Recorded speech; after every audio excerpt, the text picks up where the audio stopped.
All right, everyone, welcome back to the Abundance Formula podcast. So excited to be back on because now, new announcement, I announced this on social media today, but the podcast has now been finally shifted over through much hard work and dedication to a new hosting platform. I'm working with a new network called Podnuga, and so we are on a new network that can launch the podcast to all platforms in one fell swoop, and I'm able to personally upload them, which is awesome because I've been wanting to do more episodes per week, and it'll be a lot easier when I can do it myself, as opposed to the way we did it before was through a lot of code and stuff, and I just obviously I'm not a tech person, so I didn't know how to do that. This one's very simple, easy to do, easy to monitor. So now it goes to all platforms. So it's on iTunes, which is where it started, of course, our website, but now it's also on Spotify, which when I've taken polls, and I've done it twice now, that most of you prefer to listen from Spotify, I'm hearing now, which is awesome that we're on this new platform now so that you can listen through Spotify where you already are, not just through our website, or have to navigate to iTunes. So Spotify, Audible, iHeartRadio, of course, YouTube, if you want the video. So super excited. That is something that was on my list as a goal for the podcast this year, was to be on all of the main platforms because it's just even more marketable. It reaches even more people because not everybody does one thing. I was highly aware of that. And it was already a success, a huge success on iTunes and our website. So I'm excited to see how it continues to grow now that it's on some of these newer popular platforms. So that's a huge success. That was finally solidified last week. And I mean, the only other life changes so far are that Malia starts kindergarten this week and Sailor starts in pre-K. It's going to be a busy next season, but I'm excited about it. Trying to keep myself organized because they are not at the same school. They will eventually, but right now Sailor's in pre-K and it's a lot closer to our house. So we're sticking to where Malia went to pre-K the last few years for Sailor, and then we'll switch her to Malia's school. But both are really excited. So tomorrow's Sailor's first day, and then the next day is Malia's first phase-in day. Nowadays, I'm learning. Before I was a kid, there was no such thing as these phase-in days. So there's 2 phase-in days for Malia, Tuesday, Thursday, and then her first full day will be this Friday. So I'm entering the elementary school mom era. Super excited. So it's going to be a lot of fun. I actually am not sad about it. I am actually super excited. But both my girls love school. So, and hopefully, fingers crossed, they'll continue to do so. But speaking of them, so today's topic was inspired by working with Malia on a puzzle of, I don't know what you call it, just a board puzzle, like a puzzle that had a picture in the box and, you're putting together the puzzle pieces. She was working on one at Sunday school, and it was actually a more complex one than she'd done before. It had a lot more pieces, and it wasn't one of those like early childhood ones that are just, here's the wooden stick in the center and it just matches the shape really easily and they're all kind of separated. It was a real puzzle, and it had a lot more pieces than other simple puzzles that she'd done. So she sat me down and she was like, "Mommy, how do I do this?" Because of course you open the box and there's a lot of pieces and they're all jumbled up and some are face up, some are face down. And so I started walking her through kind of the main basic steps you do to approach a more complex puzzle. And so that kind of started out with this list. I just kind of worked through the puzzle tactics, right? You sort the pieces, and we worked through all the, build the edges first, and I worked her through these different strategies of approaching a puzzle. And as I was walking, and she was loving it. She was seeing how all this worked together, and she loves systems and she loves organization. And so she loved these tactics around this puzzle, and she completed the puzzle and felt so good and was really excited about it. But all throughout this process of helping her solve this puzzle, I couldn't help but in the back of my mind, because when I do a puzzle, or any of us do a puzzle, a lot of times we just kind of do the puzzle. We've innately sort of learned these strategies or these steps.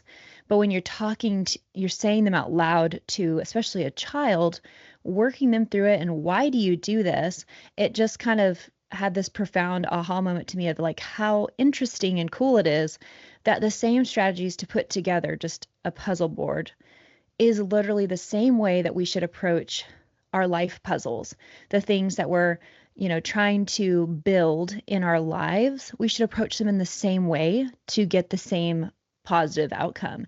And so I thought that would make actually a really interesting podcast episode to go through that might both encourage and even give you some tactics and even just a refresher course. Like I said, it was interesting just walking through this with her, thinking in the back of my head, like, oh, wow, literally, it's a step by step to how to conquer any puzzle in your life that you're working on, any obstacle, any goal that you're wanting to piece together. It's just like a puzzle. You're fitting together the pieces. And when you lose track of your strategy when you're doing that is when you feel overwhelmed or frustrated and want to give up. But when you have your grounding in like, okay, there's a strategy to addressing puzzles. Truly, from a simple board game for a child to life, it truly is a step-by-step process. And when you start to feel overwhelmed, go back to that drawing board. So the first step, like I said, that I went with for Malia was sort the pieces. And so for me, the life correlation of this is sorting the pieces is kind of like sort out the categories of life that are meaningful to you and that maybe you want to grow in or continue to grow in, to either improve or just keep nurturing, or that just are important enough to you that they need to be on your life's radar so that you make sure that they're always in a good place, or at least keep them in relative balance to others, because you will ultimately focus on some categories more than others at different seasons of your life. But having the awareness of the different categories is really important to seeing the layout of your board, so to speak. So when you're sorting the pieces, you're looking through that puzzle box, right? And you're getting an ish idea of like based off the picture, what pieces may go together. So you start building little separate piles, right? You start building piles that look like they might be this image. And then there's another part of the picture that's the tree or whatever it is. And you're like, okay, these all look like tree pieces, and these all look like grass pieces, and these all look like animal pieces, whatever it is. And you start getting these different piles, these different categories of this ultimate puzzle. And that's helping you to get a little, an idea of the lay of the land of what you're working towards. And so, for example, like different categories of your life that you could organize could be your piles, so to speak, is, for me, it's like family, friendships, that could also be lumped together, just relationships that you're in, your personal health and fitness, your career, your fulfillment. I have a category that I like to call just kind of fulfillment, things that necessarily aren't some kind of monetary goal, but it's just things that fulfill me, or give backs or volunteer work, or, that kind of stuff brings me fulfillment. So again, whatever the categories are, get an idea of your different categories of your dream life, this abundant life that you want to have and that you want to nurture and create. And some of those categories, like I said, you might feel like I'm in a good spot. I've got the picture already complete. But then other places you might want to work, to greater goals. So again, separating these pieces, sort your pieces and set up your life categories. And that is definitely the great starting point to building this particular puzzle. So next, I was telling her we start with the edges, right? Before tackling a big goal or a challenge for ourselves, it's helpful to set up a defined framework, and a foundation for our approach, because it's much easier once you have it outlined to then work inwards, right? So just like a puzzle, once the frame's complete, it's a lot easier to navigate those next more intricate pieces. So a good example of this in life was like, say, when I wanted to do this podcast, I had to think, okay, what are my borders? What I got to like set the border lines up for what I'm doing here around this category for myself. What might be some important things? The other thing is, for this EDGE framework, what it would be made up is like your thoughts, your resources, your education, what mentors you might need, or the self-care, or the priorities you might need to set. So with my podcast, I thought, okay, what do I want the name to be? What's kind of the mission and vision of it? Those are a couple pieces of making the EDGE. What mentors might I need? And I listed them, and I reached out to them, and they told me, what equipment I might need, from basic, super cheap, to the more expensive, what kind of platforms and tech I might need, right? These are all pieces to my frame to work inward then to create this podcast, important things. So those all go into your outer edge pieces, what that looks like per category. So my podcast is just one example of that. Once I had those borders built, then I launched that podcast, and now the more intricate inner pieces became more clear, like what are kinds of algorithm information I need to continue learning to help this thing grow? What's different ways to strengthen the community aspect around it? What episodes am I going to do? What, all those things become these individual little steps that get more clear after you have your initial framework. So whatever category you're working in, getting that frame, starting with those outer edges is going to give you more clarity working inward and deeper on those categories. So number 3 is focus on sections. So goals are a lot more achievable when you do choose 1 to 3 categories, 3 max usually. People say 1 to 2, honestly. To get the farthest in each one, it just helps you better create more tangible action steps without dipping into overwhelm. And it just helps you to really prioritize a lot easier and go deeper and in more mastery on that category. And every season, so if we're thinking of our whole life here, our life's categories, different seasons will require more focus on certain ones. So it will shift.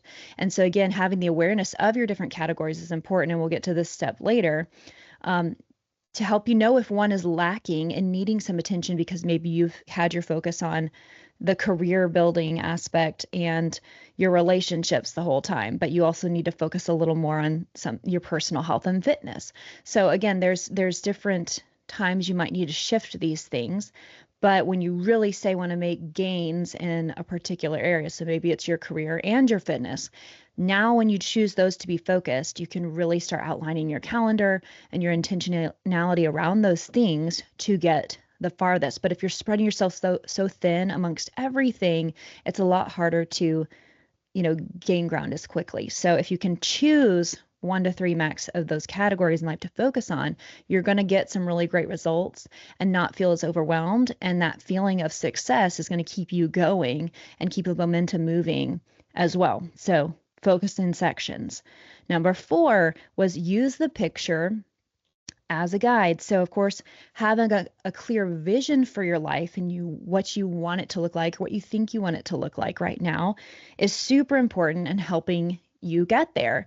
And so, a lot of times nowadays, especially with social media, you have different layers to this where you can have just in your brain what you envision your life being, and then you have people like people that inspire you, say on Instagram or Facebook, that you see are doing kinds of things that you envision yourself doing, that you think you'd like to do, what their life might look like. You have these people that can be these depictions of what it could look like. Again, you'll have your own spin on it, and your own life is your own life, but it can be this visual, especially through social media, pictures, video, these reels, the Instagram stories. These are things that give us a taste of, okay, if I want to be a motivational speaker, if I want to have a monetized podcast, if I want to do these different things, what could that look like? What do those people's family lives look like? How do they do it? There's some people who maybe are all in on the career but less on the family side, but you want to be a little bit of both, and there's somebody else that does more of both. And so you can just pick a picture and a combination of what you envision from talking with people, brainstorming yourself, and what you see visually happening in the world of what it could look like. Keep that in the forefront of your mind, and that be what you keep looking to, especially when things get hard, because you can get super narrowed in on all the different pieces that you're trying to fit together and all the things. And it really reignites that fire to look back up at the picture and gain clarity again to, okay, I forgot that this pile I was so honed in on is actually trying to put together this dang tree, right? There's so many times I've been putting together a puzzle and I'm like so lost in all these leaves that I forget it's even a tree. I'm confused. Am I putting together grass, or is this the tree? And these are branches. And so when you pause for a moment and look back at the picture, it clarifies your vision again. So then when you look back to the pieces, put them together properly and have, more encouragement in what you're actually working towards. So that's number 4. Number 5 was rotate and try pieces. So this is important because in life, not everything fits together perfectly the first time. And sometimes it still may fit, but it's more about shifting the angle a bit or rotating it and trying it. You thought one way was upright, but flip it the other way, or maybe it goes vertical and they go perpendicular together. So sometimes it's about rotating the same thing and working it a few ways or trying it on a different angle And sometimes you have to also, again, like when you are focusing on rotating and trying pieces and different approaches, sometimes you have to be honest with yourself when you're like, this piece, no matter how much I want it to fit, doesn't fit. And you got to let it go and you got to surrender that piece and move to a new piece, a new strategy. So sometimes we have to explore different options and approaches and perspectives in life. And that's the only way we're going to make these things work in our lives to solve the puzzles, to put together the correct pieces. So be open to trying new things and adjusting your methods to reach your ultimate goal because it's going to take that. You're not going to get it right the first time every time. Sometimes you get that magic little puzzle piece and they plop together so perfectly and that's such a great feeling. But the majority of those puzzle pieces, if you've done a puzzle, you got to try multiple renditions of it, tons of renditions of it. In fact, you may have to work your way through that whole dang pile of that category of thing until you find it. But the encouraging thing is when you keep going, you followed all these previous steps, you're going to get the piece. So again, just keep being willing to rotate and try those pieces and also be willing to let go of the ones that just don't fit and try something new, even if that doesn't feel good. Get comfortable being uncomfortable because that is what it takes to reach your goals in life, success, and especially abundance. So, number 6 was to work in layers. So, success in life definitely comes by working in layers. Taking on too much at once is just going to lead to overwhelm and too much and exhaustion and burnout. So, assess where your current state is and what you think you can handle. And definitely, if anything, start small and little baby pieces and then add in layers from there. And a great example, just the easiest example I always give people around doing things in layers to reach a goal is, say, around fitness. I've had, this is for multiple clients, but just one client examples. I had a client who used to eat out for fast food. He was definitely super overweight, had a lot of weight to lose, and every meal that he ate, which was like 5 meals a day, was fast food. Burger King, McDonald's, not like like not even relatively good fast food, all the worst fast foods, 5 meals a day, and hardly drank any water, wasn't working out, definitely wasn't doing any kind of cardio, nothing. So there was no way I was going to take somebody like that, launch them on my full ideal nutrition plan and exercise program, and think he was going to stick to it. He was going to give up. There's no way that you could change that many bad habits all at once. He was also diabetic, had an ulcer on his foot he was trying to heal. Like, there's so many things. He would have just been completely overwhelmed. So the first thing we did is I said, okay, he was definitely not drinking enough water. So I said, you've got to drink, you know, what is it? I have to refresh my memory if they changed it, like the minimum amount of water for a male per day. Like ladies, it's like what, 8 ounces of water. So whatever that is for men, minimum, so that was all he was tasked to do for the next 2 to 3 weeks. And then he was training with me in person twice a week for lifting weights. So we're just starting there. You have an appointment with me twice a week. I gave him like a little thing he could check off for his water, like how many glasses that he got a day. That was his only focus. He could still eat as he was eating, all the things. Just get your water in and then make sure you show up for your workouts with me. So we did that, and in 2 weeks, he lost 10 pounds just from water, because drinking that water started making his actual insides work properly. His metabolism started waking up and working properly and having the stuff he needed to make his organs function properly. So we started with water. And then after water, I said, okay, keep the water going, keep the 2 days a week with me going, and now just eat out one less time. Pick one meal a day to not eat out, but bring something from this list. So he picked one of his snacks. So he picked a snack that he took and he ate at work, but all the other meals he ate out in the same fashion. Then we added one other meal 2 weeks later. After he had 2 of the meals that were snacks that he picked, and the other 3 main meals were all Burger King, McDonald's, and whatever, not changing any of the food at all, he lost another 10 to 15 pounds. And so then we added in layers until all of the meals were home cooked or homemade or healthy choice meals. And then we added in one more day of lifting. So we had 3 days of lifting weights and eating well. Then we added in one walk a week for 10 minutes, just a walk. And we just, like, you're getting the idea. adding it in layers.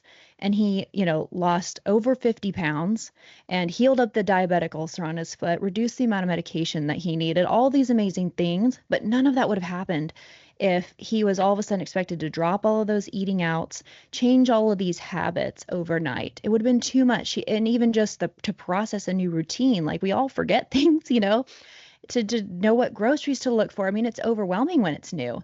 Even for somebody seasoned like me, even this last fitness competition I was getting ready for, I was familiar with all the things, but you just still have to get in a new groove of being really intentional about how you're going to eat in a specific way. And it takes a second. So add things in layers. Don't overwhelm yourself. Your success is sooner than you think when you actually move in smaller layers than taking really big chunks. So you'll have a lot more wins that way, and that inspires you more as well, instead of kind of reinforcing these ideas that you can't do it. You're going to have a lot less failures when you go in smaller layers. So number 7 is stay organized. So again, you've got all your piles, but when you're in the nitty gritty, it's easy to start letting some of these pieces start blending together and get confused on if they've blended piles and things like that. So it is important. The staying organized part, I relate to life in the sense of, okay, you've got your categories, but like I said, depending on the season, you're deep in the work on these goals in certain areas. But sometimes in the middle of that, a season shifts and just one little perspective, situation in your life changes things so that a different category might need a little more of your attention. And if you kind of make a schedule for yourself, even if it's just bi-weekly, to kind of check in on your different categories and make sure that the lineup you have of importance is still appropriate, it's really helpful, because then you can kind of stay organized on what is good to have your focus on, or if any other areas have now started to lag and they might need a little more oomph and a little less in this other place, so that you can keep things in as delicate a balance. Nothing will ever be perfectly balanced, but depending on your season, things should be in certain places than others. So if you stay organized, it will help you to notice if some other area is starting to drag and it's causing discomfort or dissonance in your life and it needs addressed. Then it helps you sort out your priorities in a way to pick that up to speed. So number 8, we're almost there. Take breaks, because sometimes, depending on how hard that puzzle is and how big the puzzle is, you cannot solve all life's problems in one sitting. You just cannot. And sometimes you get so knee deep and so close to a thing, a problem, an obstacle in your life, that you have to take a break and step back to regain that clarity, to re-energize yourself, mentally, physically, spiritually, in order to be able to better tackle the problem. So sometimes, and oftentimes, like, you just have to. So don't feel like that's a failure. Know that that is literally a strategy to completing puzzles. Unless you're in some kind of competition where it's timed and you have to, like, not take a break. Anybody who solves a gigantic, super complicated puzzle takes breaks. They come back a whole nother day, maybe even a week, until they can look with fresh eyes at the problem. So depending on which of these categories in your life might need that, the breaks can look in different ways. I know sometimes when I've been on a big hustle push with career growth, that every nook and cranny that I have time, I'll put in more productivity to keep the snowball going, keep the momentum going. And then I can reach a point where I feel like, oh, I just need a little bit of rest. My brain needs some rest from all this like efficiency and productivity, or I'm gonna like start to feel burnt out or feel less passionate about what I'm working on. And so I got to take a break. I got to step back for a minute. And so what that can look like is, okay, instead of on my lunch breaks at my practitioner job, continuing to, work with clients and get new clients and build new products and whatever it may be on my lunch break while I'm eating, I actually enjoy the lunch break. I'll sit there and either read a book or listen to a podcast. And if I listen to a podcast, it's not one on how to build your business more, right? Like I take a break and listen to some shameless like reality show thing, or just something that's funny and not related to personal growth even. Or I'll watch a movie on my phone. And so I'll use it and actually have a break and it not be a efficiency time. Or if I need to happen to skip a workout one night because I'm just feeling really tired. I'm craving a little more family time. Family time re-energizes me when I feel like I need to step back, especially from like work productivity. I enjoy having a little more time for family. So I might skip a workout one time so I can have a little extra time to have game night or movie night or whatever. So it's just an example of like, in a small way, what taking a break could look like, and stepping back and getting your vision refreshed. So it's really important to take breaks because you're not going to solve it all in one go. And lastly, number 9 was to stay patient and remain persistent. Because again, especially as the problems and the puzzles get bigger, the people who attain not just success, but abundance, or people who attain not just happiness, but joy, achieve that through patience with themselves, with others, with life, with timing, and they stay persistent with where they want to go and why they want to get there, why it's so important. And they are resilient as heck. Like that's what this life takes to create the life we want and the life that we love, whether things are going good or things are going rough. That is how you get through it all and get through it all with joy and abundance, is to be patient, persistent, and resilient. And the cool thing about puzzles is, again, when you have it all in front of you, as long as you haven't lost pieces, which goes back to staying organized and having them in categories, right? Is when you know you've got all the pieces there, it's just a matter of working through them. It's just a matter of not quitting. Then you will complete the puzzle. And that is what it is in life. You can't beat the person who won't quit. If you are willing to forever and always keep trying different angles, rotating pieces, staying organized, coming back to the drawing board, get help, get mentorship, educate yourself, research, all the things, like, you can't beat that person. You will not fail in creating, the life you want and the goals you want to reach if you won't give up. So hopefully these different steps of just approaching a simple, well, not a simple, but just a board game, just life lessons from a puzzle or whatever you would call that. I think they're just board games, a box game. It really has so much life correlation. And it was just interesting to me how, even at such a young age, like for my daughter, you can start learning those skill sets and apply them to real life to conquer really big things that actually really matter. It's all the same approach. So I hope that putting it in a simple form like that can refresh your memory on some of those tactics if you've forgotten about them at this point, because you're maybe knee deep in the struggle or in the building part or in the journey. But hopefully this can help you get through with a little more ease, a little more encouragement, and just give you some more direction. So thanks for being here. Make sure you check out the podcast on any of those platforms that you enjoy. And especially I know many of you already left reviews on iTunes. If you haven't, please do. If you prefer these other platforms, then please go ahead and leave us a 5-star review if you feel so inclined on these new platforms, because since it's brand new on the platforms, there's just 0 reviews at the moment because it's new. So it really helps boost it in the algorithm to have reviews and shares and things like that. So especially leave it a 5-star review on these other platforms that are new. Even if you've left a review in the past on iTunes, but you use these other apps, please go leave another review or the same review, because that will really, really help. So appreciate you guys so much, and I hope you have a great start to your week. Talk to you later.